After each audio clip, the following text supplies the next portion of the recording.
Welcome to Aizan Lessons. Here you'll find kids stories who want so much and more for the child journey. Thank you for being here. வணக்கம் செல்ல குழந்தைகளே. இன்னைக்கு நாம animals அதாவது விலங்குகளை பத்தி இங்கிலீஷ்ல பேச கத்துக்க போறோம். நம்மள சுத்தி எவ்ளோ விதவிதமான விலங்குகள் இருக்கு இல்லையா? அதுங்கள பத்தி இங்கிலீஷ்ல எப்படி ஈஸியா சொல்றதுன்னு பார்க்கலாமா? ரெடியா? வாங்க ஸ்டார்ட் பண்ணலாம். முதல்ல எனக்கு ஒரு விஷயம் சொல்லுங்க. உங்களுக்கு விலங்குகள் பிடிக்குமா? எனக்கு ரொம்ப ரொம்ப பிடிக்கும். அதனால இந்த சாப்டர் ரொம்பவே ஜாலியா இருக்க போகுது. சரி, நாம ஆரம்பிக்கலாமா? நம்ம ஃபர்ஸ்டா பார்க்க போறது நம்ம வீட்ல செல்லமா வளர்க்குற நம்ம பெட் ஃப்ரெண்ட்ஸை பத்தி தான். நான் ஒவ்வொரு சென்டென்ஸையும் சொன்னதுக்கு அப்புறம் நீங்களும் என் கூடவே சேர்ந்து சத்தமா சொல்லணும், ஓகேவா? உங்க வீட்ல பெட் டாக் இருக்கா? அதை எப்படி இங்கிலீஷ்ல சொல்லலாம்னா இப்படி சொல்லுங்க, I have a bed talk. இப்போ நீங்க சொல்லுங்க பார்க்கலாம். வாவ், ரொம்ப அருமை. அடுத்தது பூனை. பூனைக்குட்டியெல்லாம் பார்க்க ரொம்ப அழகா கியூட்டா இருக்கும்ல, அது இங்கிலீஷ்ல இப்படி சொல்லலாம், The cat is cute. இப்போ உங்க டர்ன். சூப்பர். சரி, இப்ப நாம வீட்டுக்கு வெளியில, ஃபார்ம்ல, அப்புறம் காட்டுல பாக்குற சில விலங்குகளை பத்தி கத்துக்கலாம். வாங்க வெளிய ஒரு குட்டி ரவுண்ட் போயிட்டு வரலாம். இது என்ன அனிமல்? ஆமா, பசுமாடு. பசு நமக்கு என்ன கொடுக்கும்? மில்க். அது எப்படி இங்கிலீஷ்ல சொல்லணும்னா The cow gives milk. நீங்க சொல்லுங்க. மிகச்சரி. வானத்துல அழகா ரெக்கைய விரிச்சு பறந்து போகுமே, அது என்ன? பறவை.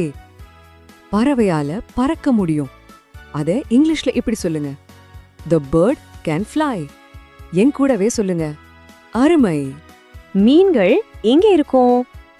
சொல்லுங்க பார்க்கலாம். ஆமா, தண்ணில தான். இத நாம இங்கிலீஷ்ல இப்படி சொல்லலாம், The fish lives in water. இப்ப நீங்க ட்ரை பண்ணுங்க. பிரமாதம். புலி நம்ம வீட்டு பக்கத்துல இருக்குமா? இல்ல. நாய், பூனை மாதிரி அது நம்ம வீட்ல வளர்க்குற பெட் அனிமல் இல்ல. அது ஒரு காட்டு விலங்கு. காட்டுல வாழ்ற விலங்குகளை நாம வைல்ட் அனிமல்னு சொல்லுவோம். இப்போ இந்த சென்டென்ஸை சொல்லுங்க, The tiger is a wild animal. மிகச்சிறப்பு. யானை எப்படி இருக்கும்? சின்னதா இருக்குமா இல்ல ரொம்ப ரொம்ப பெருசா இருக்குமா? ஆமா, ரொம்ப பெருசா இருக்கும். அதை இப்படி சொல்லலாம், The elephant is big. சொல்லுங்க. நீங்க சொல்றது ரொம்ப அழகா இருக்கு. விலங்குகளை பத்தி தெரிஞ்சுக்கிட்டோம். இப்போ ரொம்ப ரொம்ப முக்கியமான ஒரு விஷயத்தை பத்தி பார்க்க போறோம். நாம விலங்குகள் கிட்ட எப்படி நடந்துக்கணும்னு தெரிஞ்சுக்கலாமா? வாங்க பார்க்கலாம். ஒவ்வொரு விலங்கும் ஒரு மாதிரி சத்தம் போடும். நாய் லொள்ளொன்னு குறைக்கும், பூனை மியாவுன்னு கத்தும். கரெக்டா? இத நாம பொதுவா இப்படி சொல்லலாம், Animals make sounds. இப்போ நீங்க சொல்லுங்க. நம்ம எல்லாருக்குமே விலங்குகளை பிடிக்கும் தானே? அந்த அன்பை எப்படி இங்கிலீஷ்ல சொல்றது? ரொம்ப சிம்பிள். இப்படி சொல்லுங்க, I love animals. இப்போ உங்க டர்ன். ரொம்ப நல்லா சொன்னீங்க.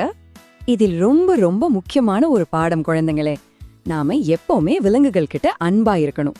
அதையெல்லாம் துன்புறுத்தவே கூடாது. இதை இங்கிலீஷ்ல இப்படி சொல்லலாம், We should be kind to animals. என் கூட சேர்ந்து சொல்லுங்க, We should be kind to animals. கடைசியா ஒரு அழகான வாக்கியம், விலங்குகள் எல்லாமே நம்ம நண்பர்கள் தான். அதனாலதான் நாம அவங்க கிட்ட அன்பா இருக்கணும். இதை இப்படி சொல்லுங்க, Animals are our friends. ரொம்ப அருமை. பாத்தீங்களா? இப்போ உங்களால விலங்குகள் பற்றி இங்கிலீஷ்ல பேச முடியும். இந்த வாக்கியத்தை ரொம்ப கான்ஃபிடென்ட்டா சொல்லுங்க பார்க்கலாம். I can talk about animals in English. Super. உங்களுக்கு நீங்களே ஒரு கிளாப் பண்ணிக்கோங்க. சரி, இப்போ நம்மளோட சூப்பர் ஸ்பீக்கர் ரிவிஷன் டைம். நாம கத்துக்கிட்ட எல்லா சென்டென்ஸையும் வேதமா ஒரு தடவை சொல்லி பார்க்கலாமா? நான் சொல்ல சொல்ல ஏன் கூடவே நீங்களும் சொல்லணும். ரெடியா? வாங்க ஸ்டார்ட் பண்ணலாம். நான் சொல்ல சொல்ல ஏன் கூடவே நீங்களும் சத்தமா ரிப்பீட் பண்ணுங்க. Ready? I have a pet dog. Super. The cat is cute. அருமை. The cow gives milk. Very good. The bird can fly. Correct. The fish lives in water. Pramadam. The tiger is a wild animal. Wow. The elephant is big. Supra சொல்றீங்க. Animals make sounds. ஆமா, I love animals. Excellent. We should be kind to animals. ரொம்ப சரி. Animals are our friends. கடைசியா இத ரொம்ப கான்ஃபிடென்ட்டா சொல்லுங்க, I can talk about animals in English. பிரமாதம். நீங்க எல்லாரும் ஒரு சூப்பர் ஸ்பீக்கர். இன்னைக்கு நீங்க எல்லாரும் ரொம்ப அருமையா கத்துக்கிட்டீங்க.